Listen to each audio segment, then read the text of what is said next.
CLC। नमस्कार, मेरा नाम SK Pandey, founder and head of CLC। मेरा एक व्यक्तिगत विश्वास है कि एजुकेशन को कमर्शियलाइज नहीं करना चाहिए और इस मिशन के तहत मैं भी एक फ्री सर्विस अपने ग्रुप में रन कर रहा हूँ। इस फ्री सर्विस के अंतर्गत रोज़ एक क्वेश्चन मॉर्निंग में आपसे पूछा जाएगा और क्वेश्चन जो है PT, मेंस और इंटरव्यू इन तीनों से संबंधित होगा। मॉर्निंग में पूछा जाता है और इवनिंग में इसे पढ़ाया जाता है, इसका आंसर बताया जाता है। अगर आप इस फ्री सर्विसेज से जुड़ना चाहते हैं तो ये नीचे स्क्रीन पे लिखे हुए नंबर 9262810582 पर आप हमें व्हाट्सएप कर सकते हैं। अपना नाम और यूनिवर्सिटी का नाम अवश्य लिखें, आपको ग्रुप में ऐड कर दिया जाएगा। ये ग्रुप प्योरली एकेडमिक है, nothing other than study is allowed to be posted. Secondly, हम लोग नॉन कमर्शियल चार्जेज पे टॉप क्वालिटी एजुकेशन प्रोवाइड कराते हैं। ये तमाम फैसिलिटीज़ लिखी हुई है आपके सामने। विशेष जानकारी के लिए आप नीचे लिखे किसी भी नंबर पे फ़ोन कर जानकारी हासिल कर सकते हैं। तो चलिए आइए आज का टॉपिक शुरू करते हैं। आज का हमारा टॉपिक है 4 चीज़ें हैं: mortgage, secured creditor, redemption and foreclosure. एक वीडियो में तो ये सारे टॉपिक नहीं हो पाएंगे। हम लोगों को इस तरीके से पढ़ना है कि ये आप कोई भी एग्ज़ाम दें, PT, मेंस, इंटरव्यू, कभी भी आपका A to Z everything must be covered into this topic. तो let us start with mortgage. तो देखिए, पुराने ज़माने से आज भी और सदियों से पुराने समय से ट्रेड, कॉमर्स, बिजनेस, इंडस्ट्री, ये सारी चीज़ें प्राइम सेंटर ऑफ अटेंशन रही हैं। और ट्रेड, कॉमर्स, इकोनॉमी में लोन, ट्रांजैक्शन, बिजनेस, इन्वेस्टमेंट, ये सारी चीज़ें रही हैं। तो अब देखिए, क्रेडिटर और डेटर का जो रिलेशनशिप है, मतलब जो आपको उधार देता है वो क्रेडिटर और आप उधार लेते हैं तो आप डेटर कहे जाते हैं। तो आज के ज़माने में उधार वैसे भी कोई नहीं देना चाहता, कभी भी नहीं। नॉट ओनली आज के ज़माने में, even during ancient time, unless there is guarantee, unless there is some security, nobody is willing to advance money to you. So, and this has been recognized. Law is nothing more than common sense.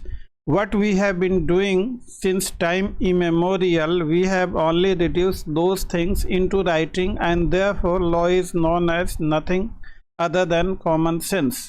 So loan advancement के लिए, उधार के लिए 2 चीज़ें आपको याद रखना है।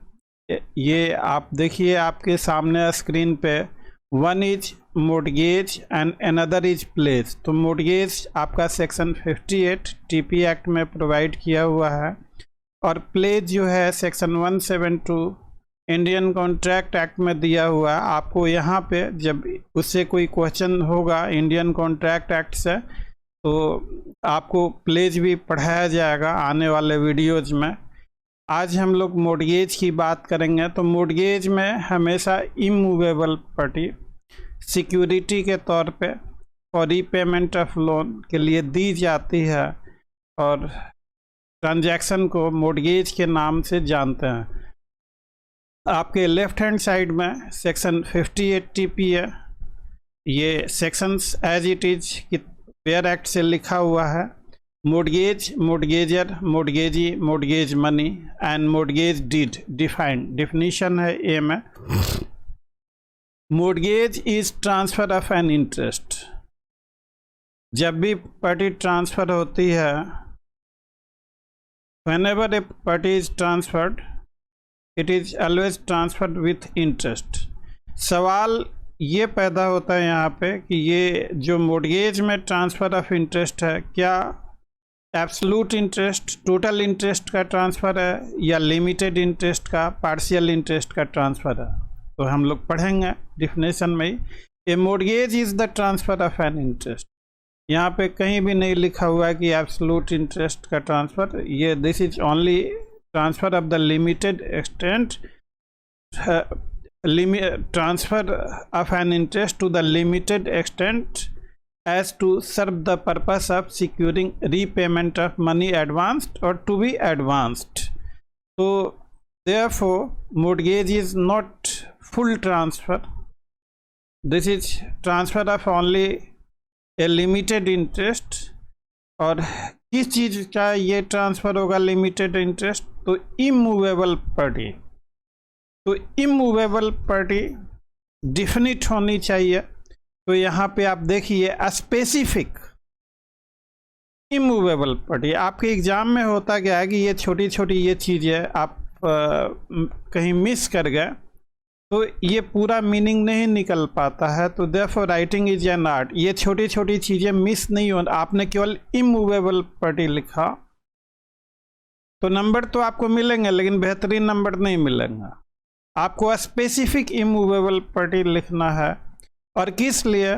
For the purpose of securing the payment of money advance और to be advance by way of loan an existing और फ्यूचर डेट और the performance of an engagement which may give rise to pecuniary liability. तो सीधा सीधा एक line में हम लोग समझते हैं कि मोर्गेज जो है that is transfer of a limited interest. किस चीज़ में? स्पेसिफिक इमूवेबल प्रॉपर्टी का किस पर्पस के लिए? तो that is for security for the repayment of money advance. तो उसके लिए होता है। हम लोग इंग्रेडिएंट की इसकी बात करेंगे, जस्ट अभी चर्चा करेंगे। The transferor is called mortgagor. तो जो ट्रांसफरर है उसको हम लोग मोर्गेजर कहते हैं। मोर्गेजर अगर हम बोलें तो आप मोर्गेजर का मतलब कि जो डेटर है जो कर्ज लेता है तो ही इज डेटर। और जो ट्रांसफरी है उसे हम लोग कहते हैं मोर्गेजी, he is creditor.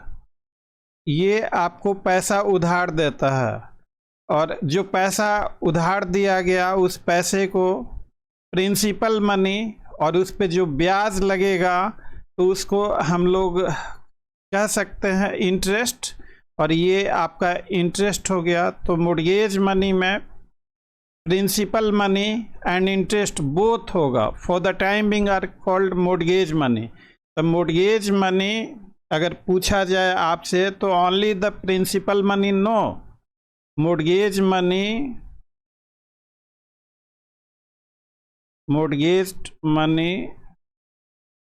Is principal money plus interest. ये आपको बिल्कुल ध्यान रखना है। तो चूंकि ये जो क्रेडिटर है इसे सिक्योरिटी दी गई है तो therefore this creditor is known as secured creditor also. ये सिक्योरिटी मोर्गेज के भी द्वारा दी जा सकती है और प्लेज के द्वारा भी दी जा सकती। तो अगर कोई भी immovable property as security for repayment of loan दी गई है तो सिक्योर्ड क्रेडिटर है। और कोई गुड्स दिया गया है for security for payment of the loan तो प्लेज हो जाएगा। गुड्स में मूवेबल प्रॉपर्टी आता है, वो हम लोग जब इंडियन कॉन्ट्रैक्ट एक्ट से कुछ क्वेश्चंस होगा तो पढ़ाया जाएगा। ये तो आपका एक बेसिक डेफिनीशन हो गया। तो यही डेफिनीशन आपको स्टार्टिंग में मोर्गेज का डेफिनीशन। तो एग्ज़ाम में आप जितना सिंपल भाषा में लिखेंगे, मैं सिंपल भाषा इसलिए कह रहा हूँ कि अभी आप लोग लीगल वर्ल्ड में अभी आप लोग एंट्री कर रहे हैं और स्टार्टिंग में अगर कॉम्प्लिकेटेड या उस तरह के लैंग्वेज में आप जाएंगे तो कहीं ना एरर के चांसेज या मिस्टेक के चांसेज होंगे। तो जो एग्ज़ाम जब आप मेंस में लिखते हैं या इंटरव्यू में बोलते हैं टाइम प्रेशर होता है तो उस प्रेशर को आप किस तरीके से हैंडल कर पाएंगे, दैट इज़ द क्वेश्चन। तो देयरफॉर मैं तो आपको पर्सनली मेरा ये सजेशन है कि आप जब भी एग्ज़ाम में लिखें तो सिंपल लैंग्वेज में लिखें। Simple language is the best language. Examiner को भी बहुत अच्छे से समझ में आएगा, हर किसी को समझ में आएगा। तो सिंपल लैंग्वेज में डिफिनीशन। तो एक लाइन में आप देखिए कि कभी कभी आपको ये परेशानी होती है, कोई क्वेश्चन 5 मार्क्स का है और उसी टॉपिक का क्वेश्चन 15 मार्क का भी हो गया। तो अब आपके सामने समस्या होती है कि 5 मार्क्स में हम कंटेंट क्या दें और 15 मार्क्स में क्या कंटेंट दें। ये these are the issues with the mains examination. तो जैसे आपको 5 मार्क्स का लिखना है मोर्गेज के बारे में, तो mortgage is transfer of an interest in a specific immovable property for securing payment of money advanced. और उसी में आगे आप मोर्गेजर, मोर्गेजी ये सब एक्सप्लेन कर दीजिए। ये 6 तरह के मोर्गेज होते हैं। और अगर आपको 15 मार्क का लिखना है तो मोर्गेज पे तो किताबें भरी हुई है, केवल मोर्गेज पे किताबें। Law is always endless. तो धीरे धीरे मैं आपको आने वाले वीडियोज में ये भी बताऊंगा कि कंटेंट इनलार्जमेंट कैसे होगा और कंटेंट को आप कंप्रेस कैसे करेंगे। ये एक आर्ट है, आप लिखेंगे तो ये बहुत ही इजी है, कोई इसमें ऐसा वो नहीं है, बहुत ही आसान है। आप 2-4 राउंड प्रैक्टिस करेंगे तो बहुत अच्छा हो जाएगा। तो अब 5 नंबर वाले क्वेश्चन में आप केवल नाम दे सकते हैं कि भाई सेक्शन 58 ये बताता है ये 6 तरह का होता है। Simple mortgage, mortgage by conditional sale, usufructuary mortgage, English mortgage, mortgage by deposit of title deeds and anomalous mortgage. तो अब हम लोग बात करते हैं सिंपल मोर्गेज की। नाम है इसका simple. Where without delivering position of mortgage property. तो ये देखिए ओपनिंग लाइन है, without delivering position of mortgage property. मैं इसको हाईलाइट भी कर रहा हूँ आपके समझने के लिए। Without delivering position of the mortgage property, mortgagor binds himself personally. तो मोर्गेजर की ये पर्सनल लायबिलिटी होती है। अब सवाल भैया ये पैदा होता है यहाँ पे, मोर्गेज हो गया, प्रॉपर्टी सिक्योरिटी के तौर पे दे दी गई, तो पर्सनल लायबिलिटी किस बात की? प्रॉपर्टी की लायबिलिटी होनी चाहिए। Why personal liability? तो ये हम लोग अभी इसी वीडियो में समझेंगे कि व्हाई। एंड आगे है टू पे। अब आगे सारा बस वही मिलेगा आपको। इसमें one thing, without delivering position of mortgage property, simple mortgage में तो कौन पोजीशन किसको? तो मोर्गेजर की प्रॉपर्टी है, तो मोर्गेजर जो है मोर्गेजी को पोजीशन नहीं डिलीवर करेगा मोर्गेज प्रॉपर्टी को। मोर्गेजर केवल बाइंड करेगा himself personally to pay the mortgage money and agrees expressly और impliedly that in the event of his failing to pay according to his contract the mortgagee shall have a right to cause the mortgage property to be sold.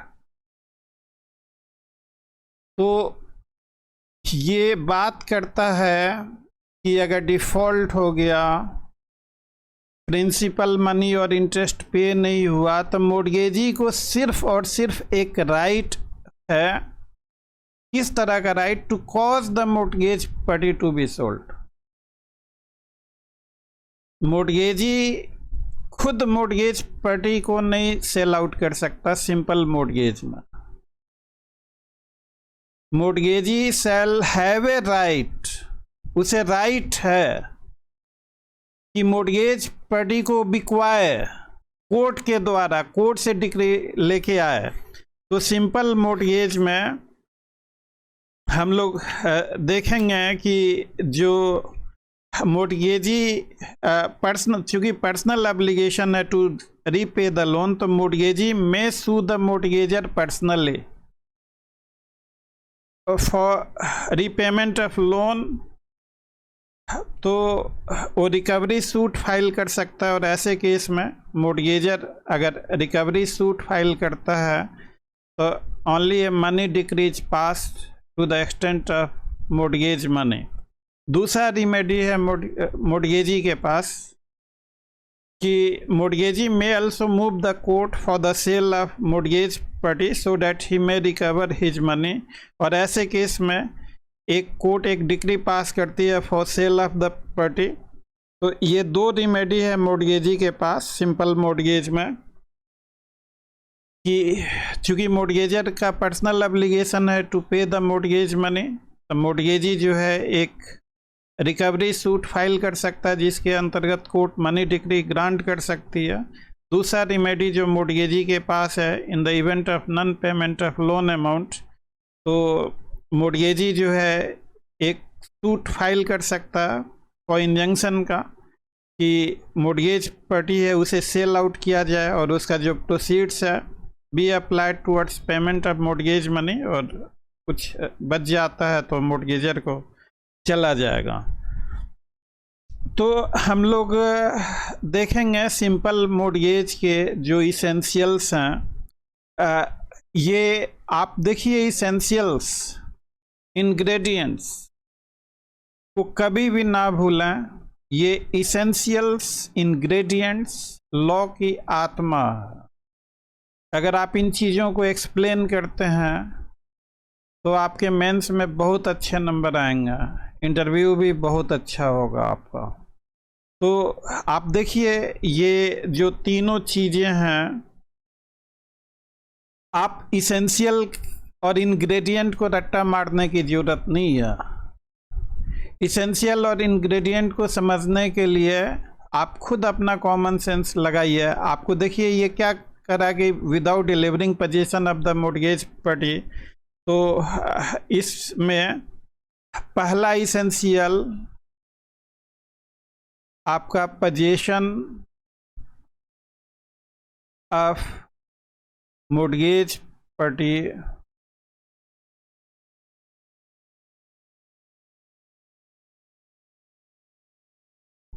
अब is not delivered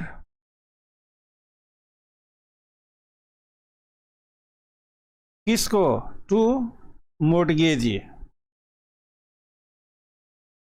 दूसरा इसका essential, मोर्टगेजर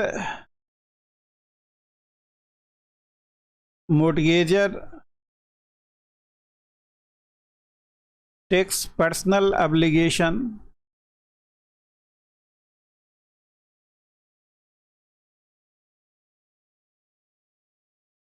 to क्या चीज? To pay the loan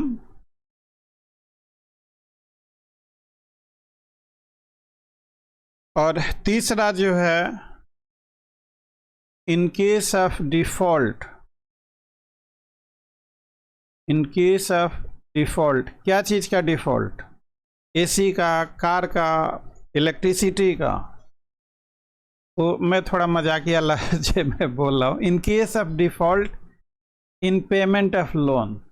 तो आप इन case of default से तो sentence आपका कंप्लीट नहीं होगा एग्जाम में। आप छोटी छोटी गलतियों को, ये आपके हाथ में है और इन्हें आप दूर कर देंगे, बहुत अच्छे नंबर आएंगे। In case of default in making payment of loan, language चाहे जैसा भी रखें, in making payment of loan क्या होगा मोर्टगेजी को? The mortgagee shall have right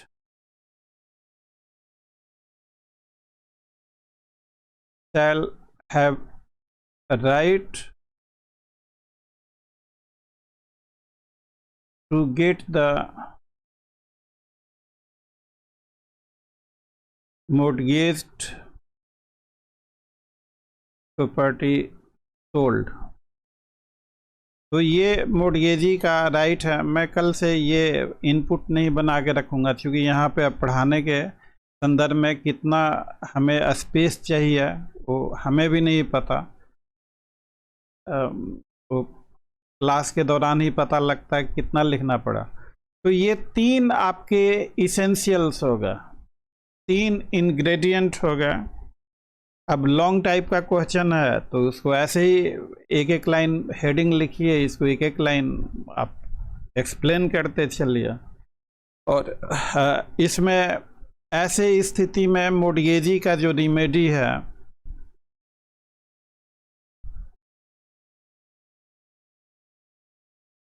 मोर्टगेजी remedy means अगर मोर्टगेजर लोन अमाउंट नहीं पे करता है तो मोर्टगेजी को क्या रिमेडी है? तो he may file a money suit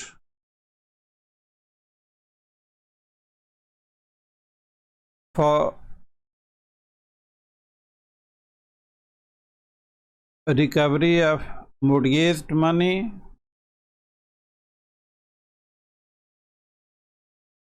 तो उसने मनी सूट ही फाइल किया है।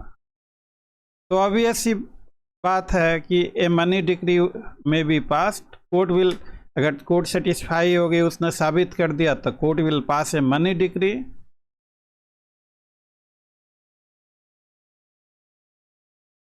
Will be passed simple money decree. Mortgage money में प्रिंसिपल मनी प्लस इंटरेस्ट होता है। दूसरा रिमेडी, ही में file an injunction suit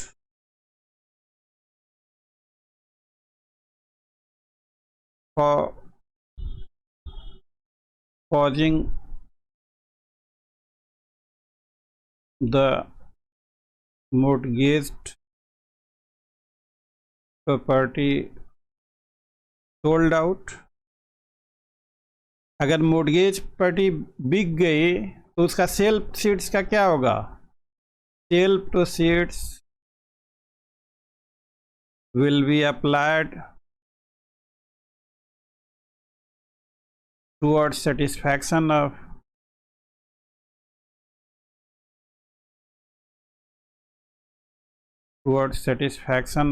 mortgage money,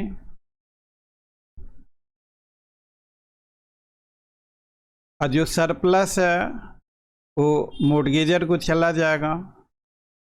कोई सरप्लस है तो विल गो बैक टू मोर्गेजर। मेरी हैंड राइटिंग थोड़ी कमज़ोर है, तो ये मोर्गेजी का रिमेडी होता है सिंपल मोर्गेज में। और सिंपल मोर्गेज जो है ये इसमें मोर्गेजी जो है एक ही सूट में दोनों कॉज ऑफ एक्शन। अब ज़रा इनको मैं चेंज कर लूँ यहाँ पे। ये मोर्गेजी जो है एक ही सूट में, ये पहला कॉज ऑफ एक्शन हो गया आपका, ये सेकेंड कॉज हो गया आपका। तो मोर्गेजी में bring both cause of actions in a single suit। Alternative prayer भी डाल सकता है उसमें। और सिंपल मोर्गेज का है the suit must be file with in 12 years.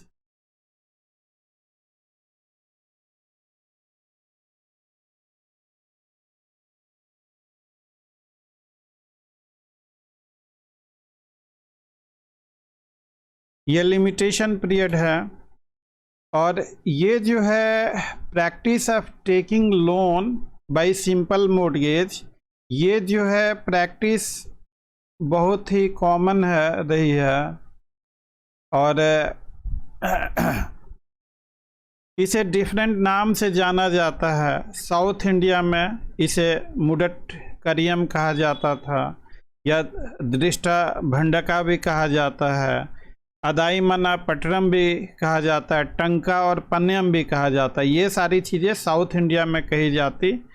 South India में मुडा टक्करियम, दृष्टा भंडाका, अदाई मना, पतरम, टंका, पन्यम। बंगाल में इसे कहा जाता है भंडाखीकत और कोटा कोबाला। बॉम्बे में इसे तरन गहन, नजर गहन के नाम से जाना जाता है। यूपी में इसे रेहन, मुस्ताग्रक और अरह के नाम से जाना जाता है। इसे डिफरेंट नामों से जाना जाता है। वो डिफरेंट नाम मैं लिख देता हूँ यहाँ पे आपको। यूपी में बात करते हैं सिंपल मोर्गेज को किस नाम से? रेहान,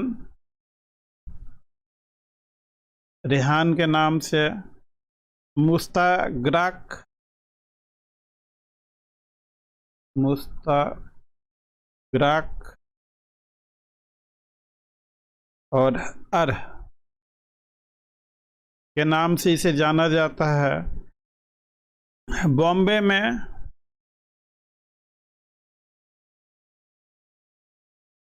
सिंपल मोर्टगेज को हम लोग जानते हैं तरन गहन के नाम से।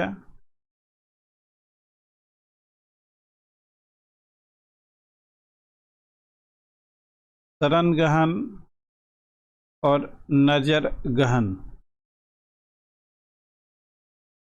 और हम लोग इसे बंगाल में, बंगाल का नाम जो बंगाल में जिस बंगाली भाषा में जानते हैं हम लोग, उसे कोटा कोबाला, कोटा कोबाला। और एक और नाम है भंडा, मैं लिख देता हूँ यहाँ, भंडा की खत।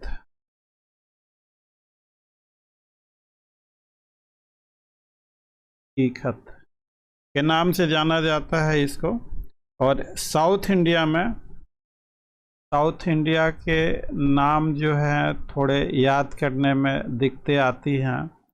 तो साउथ इंडिया में मुदत करियम,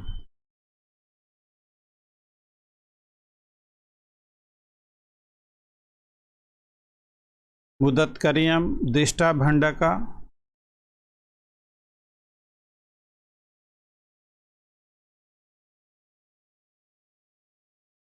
और अदाईमाना पटरम,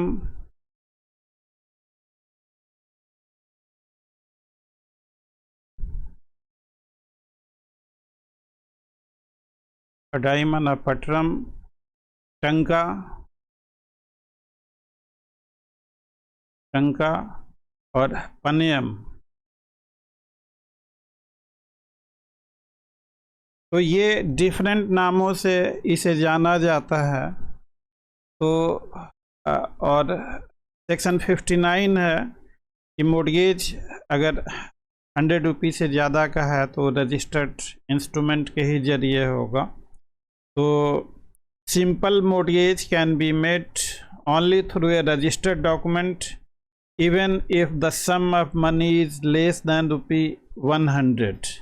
ए simple mortgage can only be effected through a registered document।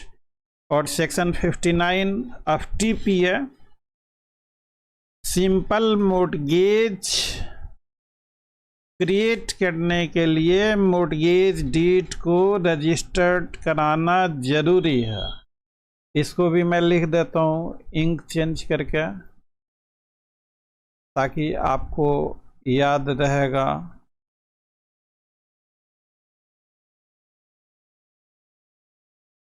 Simple mortgage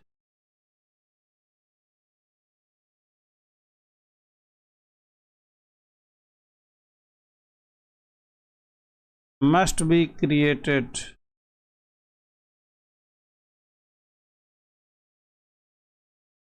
by registering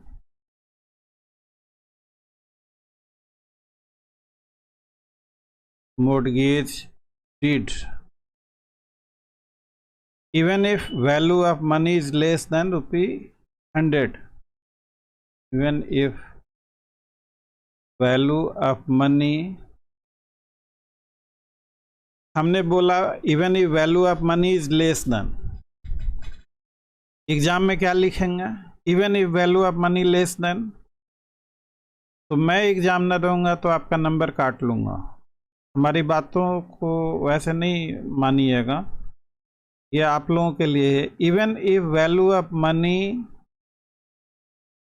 की जगह इवन इफ वैल्यू ऑफ कौन सा मनी? मोर्टगेज्ड मनी।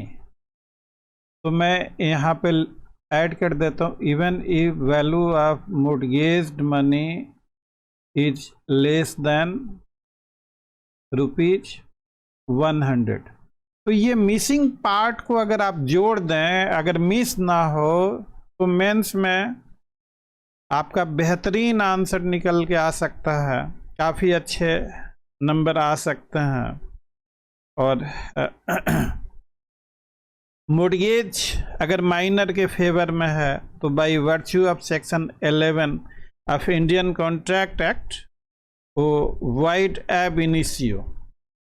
तो ये आपका हो गया सिंपल मोर्गेज। 58 के ए में मोर्गेज का डिफिनीशन दिया हुआ, 58 के बी में सिंपल मोर्गेज को डिफाइन किया गया है। अब हम लोग बात करेंगे मोर्गेज बाय कंडीशनल सेल। ये थोड़ा सा टेक्स्ट हमने नीचे किया तो ये ओवरऑलिंग, इसको मैं बाद में ठीक कर लूँगा। इसको आप लोग ये जो स्क्रीन पे डिस्प्ले हो रहा है इन चीज़ों को देख के वीडियो को पॉज करके आप लोग इसका नोट्स बना सकते हैं। सेल्फ मेड नोट्स जो हैं वो सबसे ज़्यादा इफ़ेक्टिव है। तो self made notes are the best. And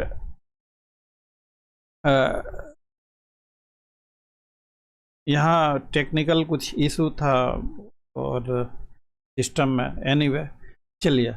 तो अब बात करते हैं मोर्गेज बाय कंडीशनल सेल। तो इसमें where the mortgagor ostensibly sells the mortgage property. तो यहाँ पे आपको एक बात ये समझना है, ऑस्टेंसिवली। कभी कभी जो चीज़ें आप मान लीजिए किसी कारण से नहीं जानते हैं उसका मीनिंग, तो गूगल या डिक्शनरी जोड़ निकाल के, ऑस्टेंसिवली रियल में नहीं होता, इट लुक्स लाइक।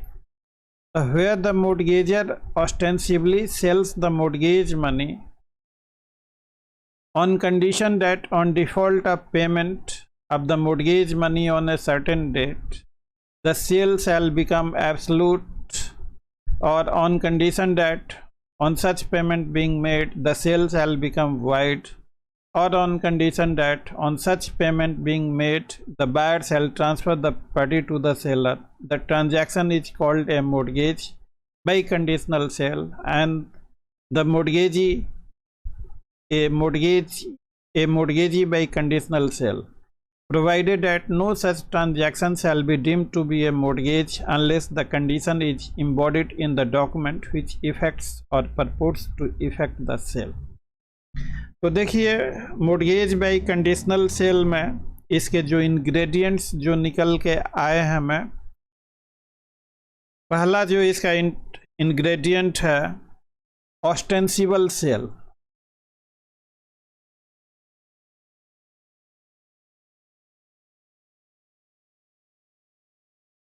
तो ऑस्टेंसिबल सेल जो है, ostensible sale means a sale which apparently looks like a sale but in reality there is no sale। ये सिर्फ और सिर्फ दिखावे का सेल है कि भैया अगर मोर्गेज मनी पे नहीं करोगे, अगर मोर्गेजर मोर्गेज मनी पे नहीं करता है तो ये सेल एब्सलूट हो जाएगा, और अगर मोर्गेज मनी पे कर देता है तो ये ऑस्टेंसिबल सेल वाइड हो जाएगा। तो पहला कंडीशन है इसमें ऑस्टेंसिबल सेल का। और ये इसमें हम लोगों को जो है, अब मान लीजिए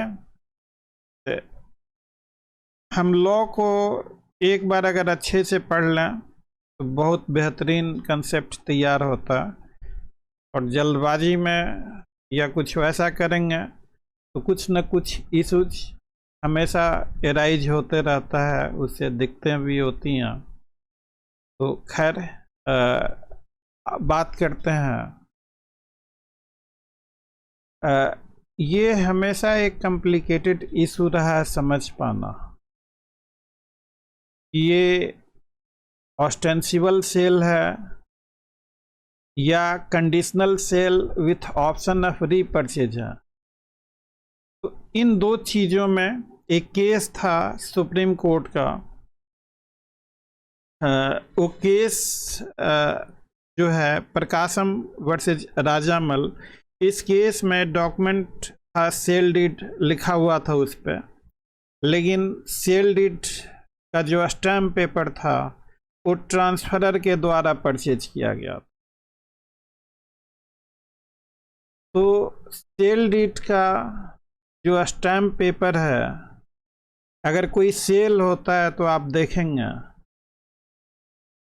कि अगर आप कोई प्रॉपर्टी खरीदने जाते हैं तो स्टैम्प पेपर परचेजर खरीदता है, परचेजर उसके लिए पे करता है।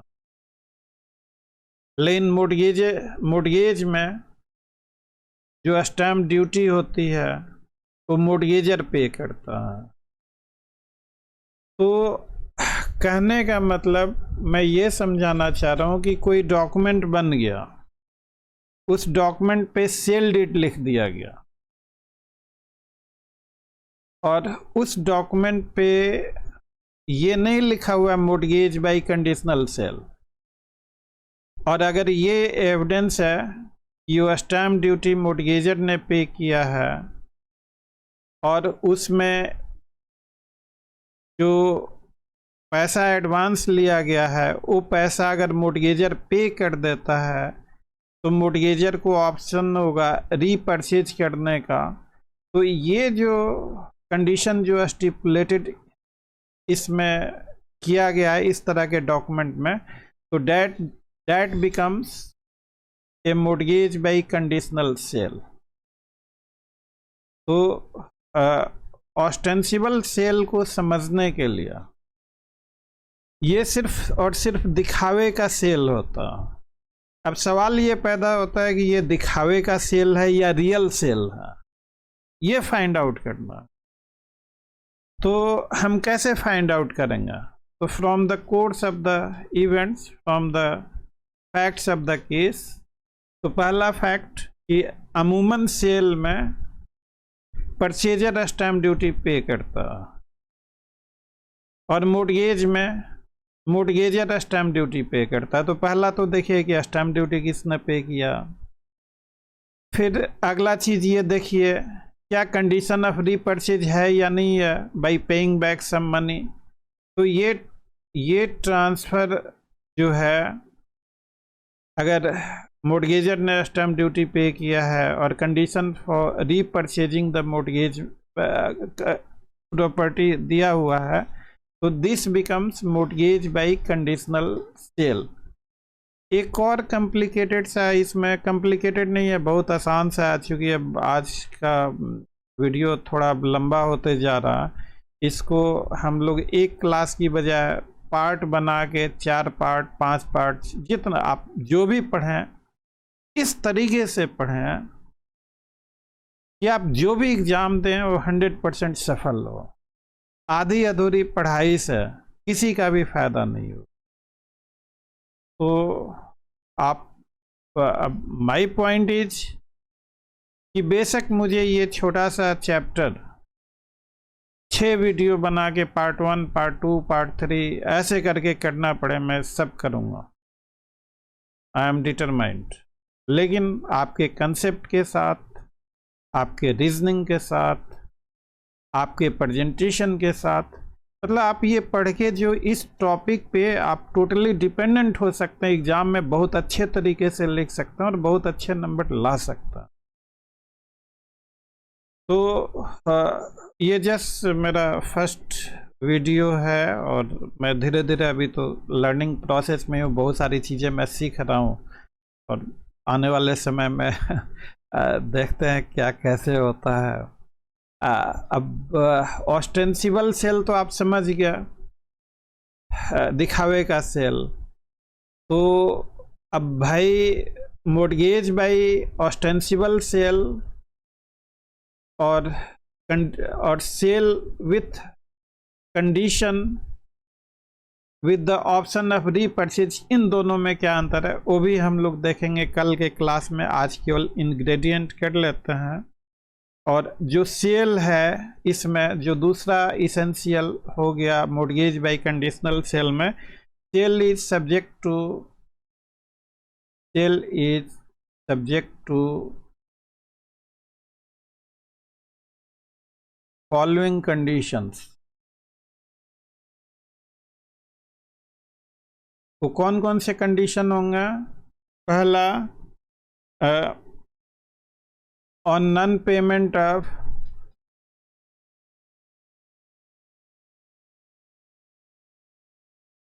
mortgage money, sale would become, sale will become, क्या होगा, क्या लिखा हुआ, एब्सोल्यूट। और दूसरा कंडीशन, ऑन पेमेंट ऑफ क्या, मोर्गेज मनी, सेल क्या होगा, सेल विल बिकम वाइट। और तीसरा कंडीशन कि ये जो है both the condition, the condition must be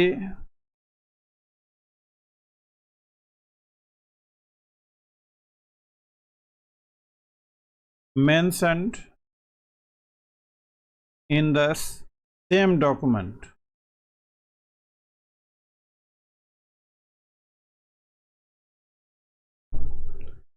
तो ये जो है तीन इंग्रेडिएंट हैं इनका, ये तीनों इंग्रेडिएंट की हम लोग चर्चा करेंगे। आज तो नहीं, हम लोग कल के क्लास में इसकी चर्चा करेंगे। और अब हम लोग शुरू करते हैं क्वेश्चन नंबर 174, जो कि ये क्वेश्चन नंबर 174 नीचे टैग हो गया। आप लोग एक मिनट, क्वेश्चन नंबर 1, ये जो टेक्स्ट को सरकाया गया है, तो मैं ज़रा सा होल्ड कीजिए, मैं क्वेश्चन नंबर 174 यहाँ से जो है मैं ले लेता हूँ।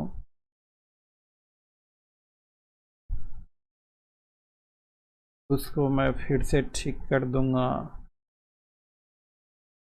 ये अपने CLC ग्रुप में पूछा गया है।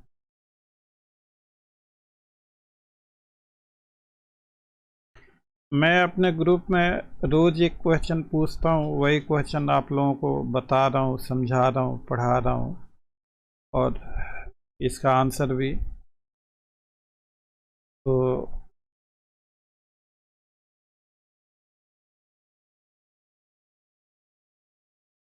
ये देखिए क्वेश्चन नंबर 174, तो रिडेम्पशन, रिडीम करना। तो रिडेम्पशन का सेक्शन आप देखेंगे तो सेक्शन 60 है, 60 TP एक्ट के अंतर्गत।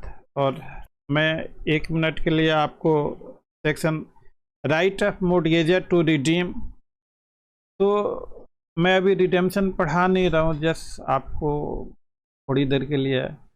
मोर्टगेजर का हमेशा राइट होता है कि उसने जो पैसा लिया है वो पैसा वापस करके अपनी प्रॉपर्टी छुड़ा ले। तो छुड़ाने की प्रक्रिया को रिडीम, प्रॉपर्टी को रिडीम करना, मोर्टगेज मनी पे करके। तो ये जब भी जिसकी प्रॉपर्टी रहेगी वही करता है, तो स्वाभाविक सी बात है कि ये प्रॉपर्टी मोर्टगेजर की है, रिडेम्पशन तो मोर्टगेजर को है। ये राइट मोर्टगेजी को फोरक्लोजर का राइट है। तो फोरक्लोजर ये होता है putting an end to the right of mortgagor to redeem the mortgage property, तो that is known as foreclosure. और ये राइट मोर्टगेजी को अवेलेबल है। तो therefore answer to this question is a. और इसी से मेंस का क्वेश्चन है, discuss the statutory provisions related to right of redemption. 15 marks का ये क्वेश्चन है आपका। तो सेक्शन 60 है, ये आने वाले समय में आपको पढ़ाया जाएगा रिडेम्पशन के बारे में। और what do you mean by, interview का क्वेश्चन है, what do you mean by once a mortgage always a mortgage. तो mortgage, once a mortgage always a mortgage. तो पुराने समय से आप लोगों ने फिल्मों में और वगैरह बहुत सारे उसमें देखे होंगे, साहूकार लोगों को कर्ज के बोझ में डुबो के उनकी प्रॉपर्टी हड़प लेता था। तो कोई भी इंसान मजबूरी में किसी स्पेशल रीजन्स के अंतर्गत ही कर्ज लेता, तो कर्ज लिया तो साहूकार है उसकी प्रॉपर्टी वो नहीं ले सकता। तो अगर मोर्गेज क्रिएट हुआ तो साहूकार उसका मालिक नहीं है, ये केवल मोर्गेज है। मोर्गेज शुरू के क्लास में बताया गया था कि ट्रांसफर ऑफ लिमिटेड इंटरेस्ट। तो अगर इंटरव्यू में आपसे पूछा जाए तो इस तरीके से तो नहीं। तो once a mortgage that means mortgagee is always mortgagee, he has a limited right, and the property belongs to mortgager. The mortgager has right to redeem the mortgage property.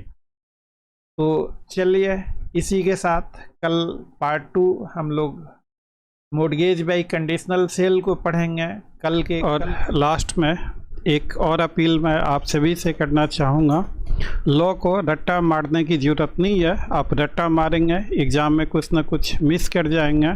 रटा हुआ चीज़ कभी काम नहीं आता।